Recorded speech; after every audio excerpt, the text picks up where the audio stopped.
Should both middle and high school students start later in the day in order to accommodate their changing sleep schedules? That is the question we will be exploring. I'm Graham Nesbitt. And I'm Harmony Zimmerman. And today, we'll be putting the controversy surrounding education and a lack of sleep to rest. We will be doing that by giving a brief explanation of the current state of affairs regarding school start times, the consequences of neglecting the adolescent sleep cycle, and our proposed solution and position on the topic.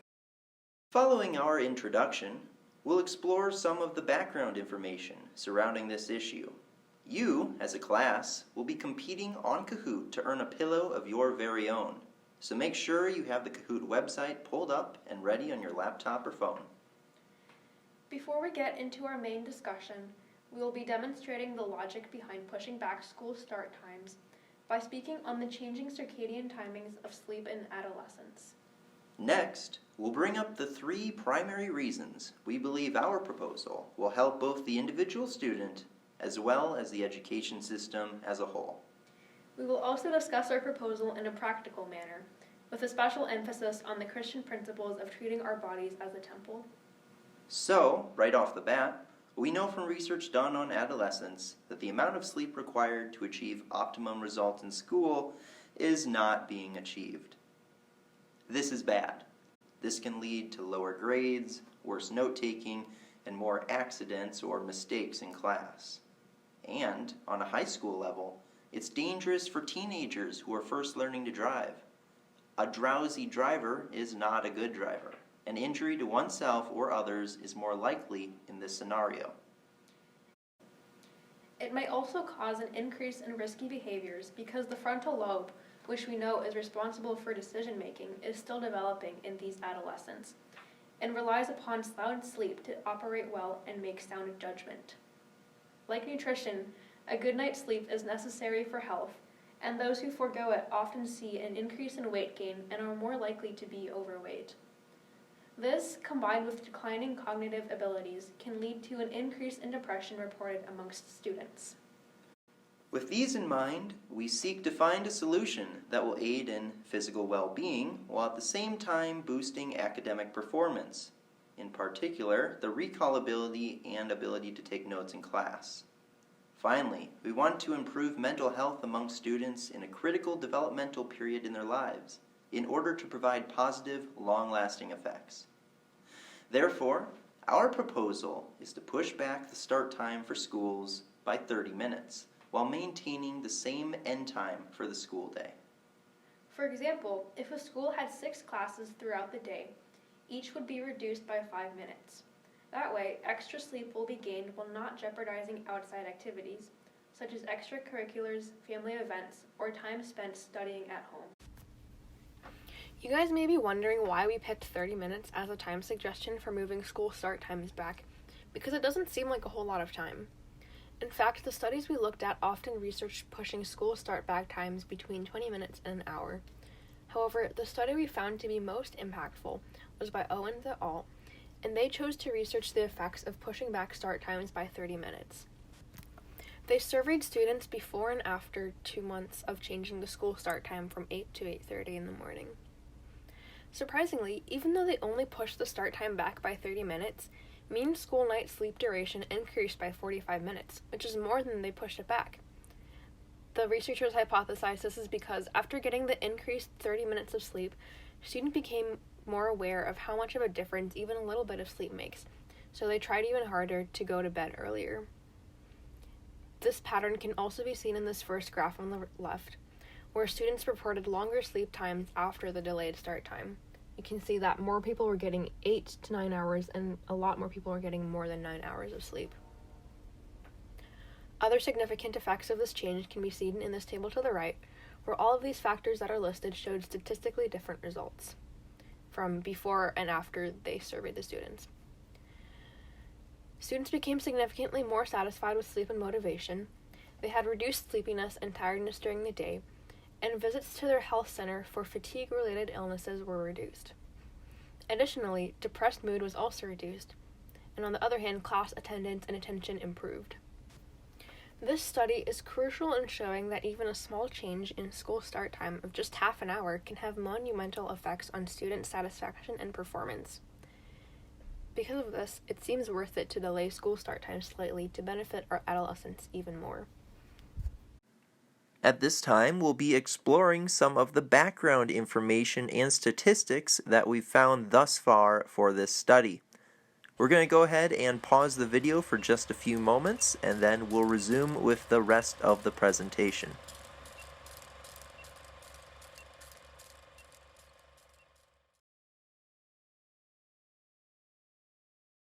Before we get into our main discussion, we will be demonstrating the logic behind pushing back school start times by speaking on the changing circadian timings of sleep in adolescence.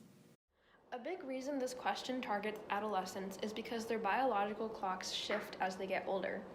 So while elementary school children, for example, start secreting melatonin at 9:30 p.m., adolescents have a shift that causes them to start secreting melatonin an hour later, causing them to not feel sleepy until much later in the evening. When thinking about sleep, there are two systems at play, as depicted in this graph. The first system is one I just alluded to, which is the circadian timing system, or the very bottom smooth wavy line. This system is largely regulated by melatonin, which rises and falls with the 24 hours in a day. The second system that affects our biological clocks is the homeostatic sleep system, which is kind of hard to see, but it's represented by the sharper, taller, bold lines on this graph. This is described as the sleep pressure that increases the longer one is awake and dissipates as one sleeps. It's independent of circadian rhythms. This just means that the longer one is awake, the more pressure there is to fall asleep. But as you can see in the bold line, as one sleeps, the pressure to fall asleep rapidly declines. Pubertal development is associated with a later onset of sleep, and while research isn't exactly clear on why this is specifically, there seems to be enough evidence to suggest that teens have less control over when they can fall asleep than we might think. So it is unfair to expect them to wake up at the same times as they did when they were children. Schools themselves are better off starting later. This isn't a plan that will simply benefit students at the cost of the school, but rather it is a solution that will aid both of them. Earlier school start times have been associated with a decrease in academic performance. On the other hand, later start times have been seen as a positive influence on test scores. According to a 3-year research study, public high schools that began at 8:35 or later showed significant improvement in math, English, and science courses, as well as social studies. In addition, state and national achievement tests also improved significantly. Since good test scores can mean more funding, it is in the school's best interest to adopt a later start schedule. This also will not greatly interfere with the existing programs in the schools. You may have remembered pep rallies or other events during your high or middle school years that reduced the length of each class in order to fit in an extra event during the school day. Our approach would be similar, by still ending at the same time each day in order to keep family commitments, extracurricular activities, and studying open and accessible, while slightly reducing the length of each class in order to fit in more time. We are choosing to pick a time that is in the middle of a number of studies. Some schools have begun classes 20 minutes later, while some opt for an hour later. Our approach aims to offer maximum flexibility to students and the school board. An especially important reason that this change should be implemented is because it has been shown to decrease reported tardies and increase attendance among students. I think it is pretty understandable that if someone does not listen to the material, they will not know what to study for, and if they don't know what to study for, their grades are naturally going to drop. On the other hand, if they attend class, they will know what they need to learn, and if they know what they are expected to learn, it stands to reason that their grades will improve. These changes should not just be limited to high schoolers. It is also important to think of middle schoolers as well. High school GPA, test scores, and involvement are important factors for college admission.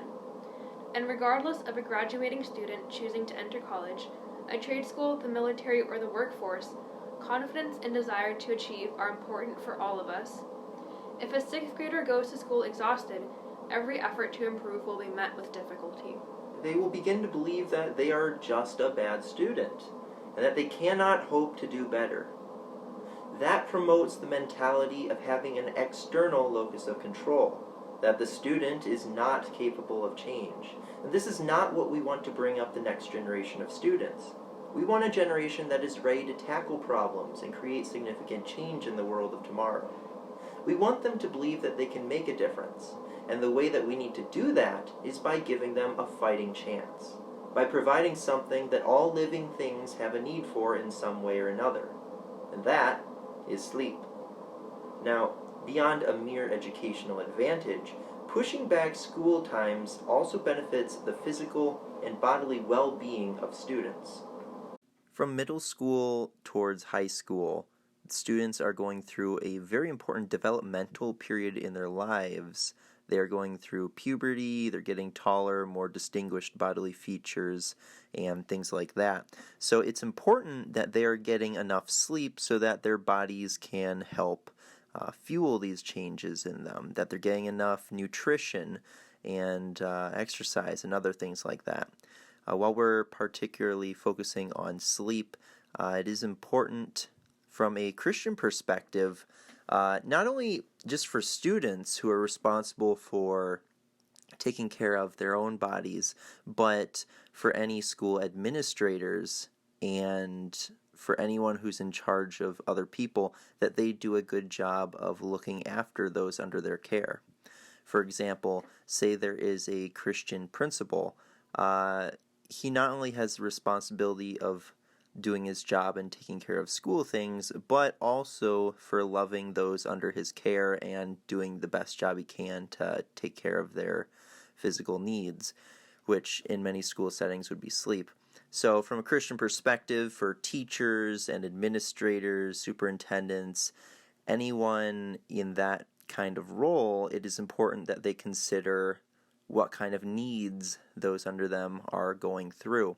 In this instance, it's kind of a unique need because, you take little Timmy at 5 years old and you revisit him a decade later, there's going to be a lot of big differences to consider, and a lot of those differences happen in the years between middle and high school. So as for physical well-being, the body is a machine and it needs fuel to function. Part of the fuel that keeps it going is sleep, so that's why they will be needing it. Also, something to consider, teenagers especially are more online and using their phones and things like that. Just saying, don't use your phone at night is not going to do anything, and we just have to kind of live with the fact that people are going to be continuing to use technology, absorbing blue light and things like that later into the night, which is going to have an impact on that. So it's unlikely that they're going to not look at their phones and just go to bed on time. So pushing school back in that manner is, even though they might not be taking the best care of themselves, it is going to try and help with that. That's unfortunately just the reality of the situation in a lot of schools. Also, and it's not just that teenagers are using their phones late at night. Their circadian rhythms are also changing.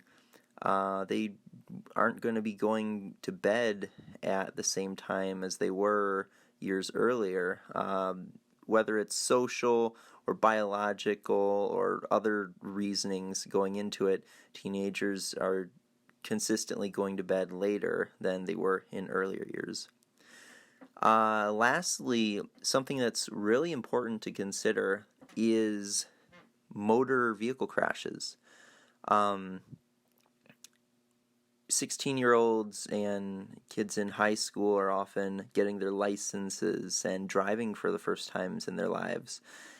And at this time, we want them to be as best prepared as they can because they don't have experience under their belt that, say, someone who's been driving all their lives has.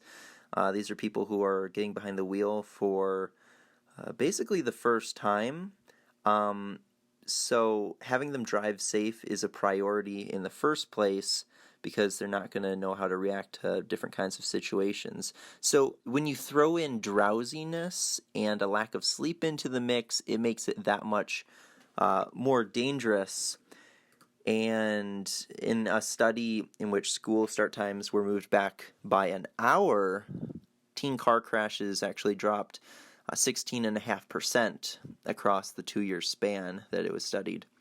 Our proposal isn't quite as large. We're just doing it by half that time at 30 minutes.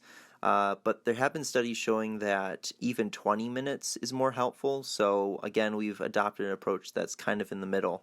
And we assume that 30 minutes more is better than 0 minutes more. So hopefully this will also be able to show a decrease in car collisions or accidents or things of that nature. One study which researched the effects of insufficient sleep on the brain had adolescent participants participate in a simple task while taking fMRI data. They found that adolescents show less dorsolateral prefrontal cortex activation during cognitive tasks. We know for a fact, and maybe you also learned from neuroscience classes, that the lateral prefrontal cortex is involved in cognitive control, goal-directed behavior, and impulse control. It is also one of the last brain regions to mature, which means that in adolescence it is still developing and isn't used as much.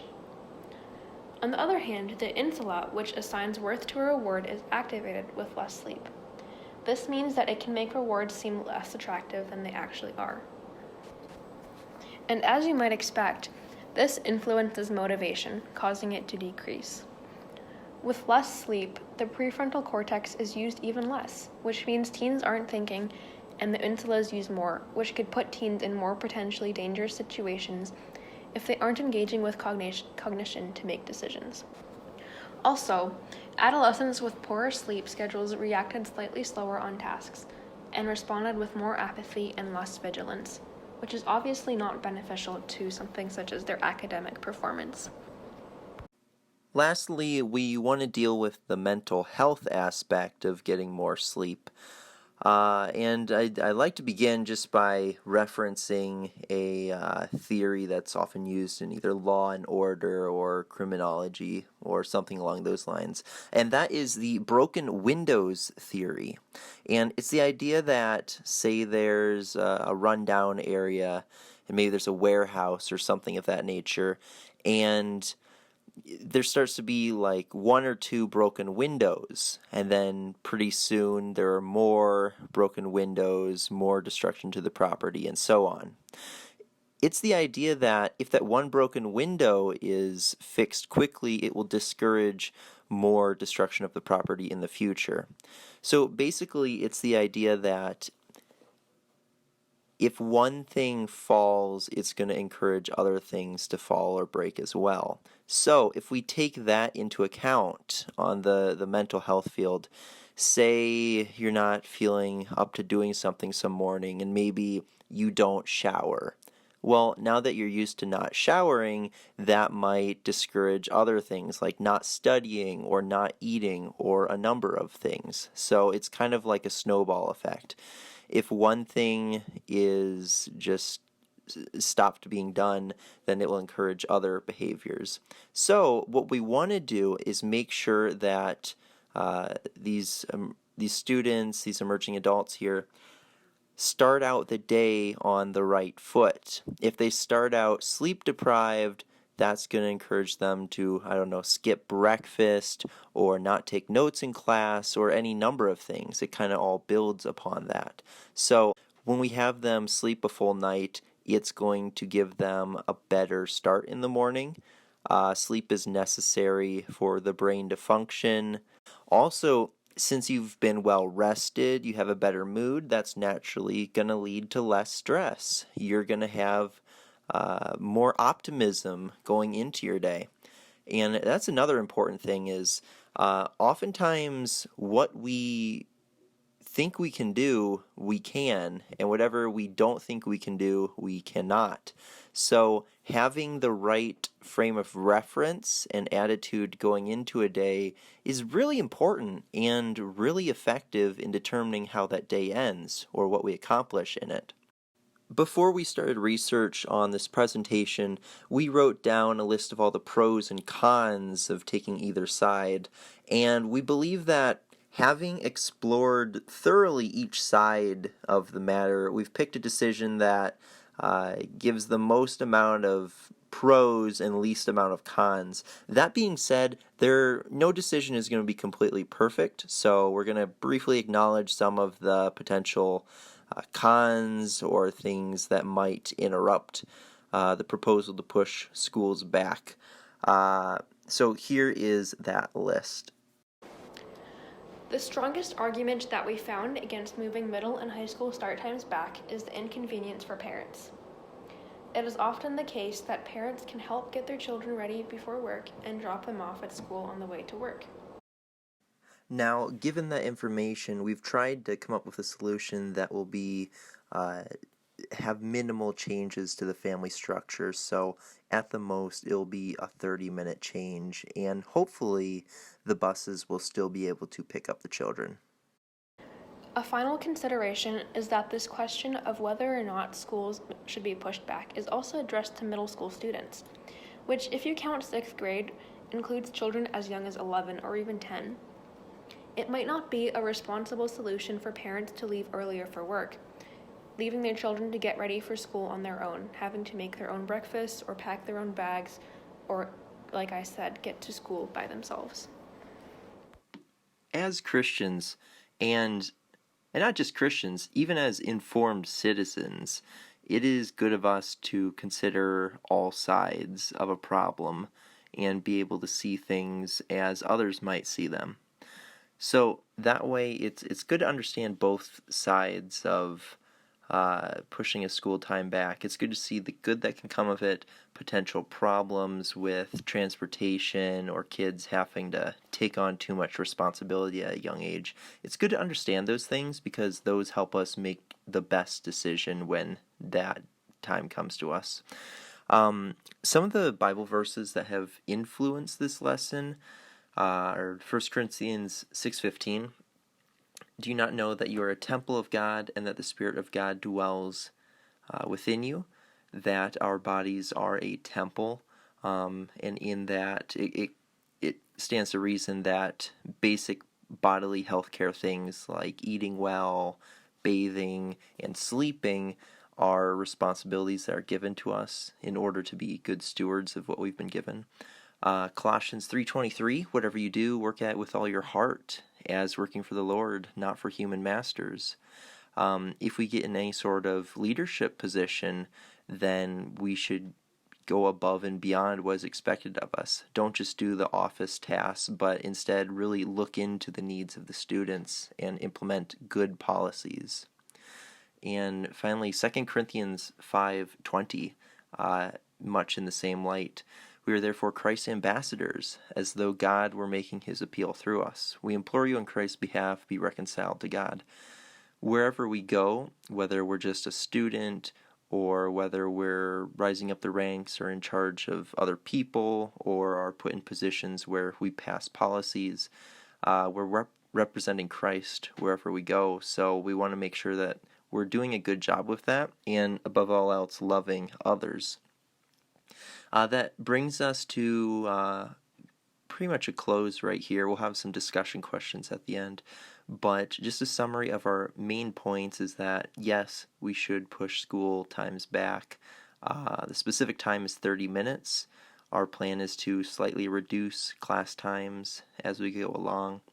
And the three main reasons are it's beneficial for the school system, it is beneficial for the body, and it is beneficial for the mind. We're going to go into a slide with some discussion questions, so we will lead you in those. Thank you.